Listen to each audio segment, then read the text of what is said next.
Friends, ஒரு விஷயத்த நீங்க ஞாபகம் வச்சுக்கோங்க. பரிசுத்த ஆவியானவரே உங்கள் ஜீவ ஊற்று. அவரை நீங்க செயல்பட விட்டுட்டீங்கன்னா அவர் உங்களை வேற மாதிரி, அதாவது மகிமையுள்ள ஒருத்தரா, மகிமையுள்ள ஒரு நபரா உங்களை மாற்றி விடுவார்.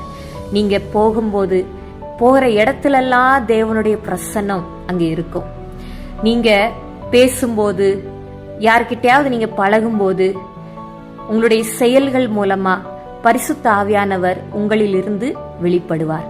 உங்க பேச்சின் மூலமா அவர் ஞானமாய் வெளிப்படுவார். ஞான பேச்சு உங்களுக்குள்ள இருந்து வெளிப்படும். தேவனுடைய மகிமை, நீங்க யாருக்காவது கை கொடுக்கறீங்கன்னா தேவனுடைய மகிமை அவங்களுக்குள்ள பாய்ந்து செல்லும்.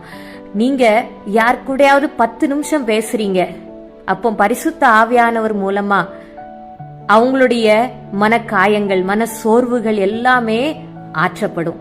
மன சோர்வு, துக்கம் எல்லாமே அவங்கள விட்டு நீங்கி போகும். அவங்களுடைய லைஃபே மாறிடும். அதனால ஃப்ரெண்ட்ஸ், நீங்க உங்களை ரொம்ப சாதாரணமா அல்லது ரொம்ப குறைச்சி எடை போடாதீங்க.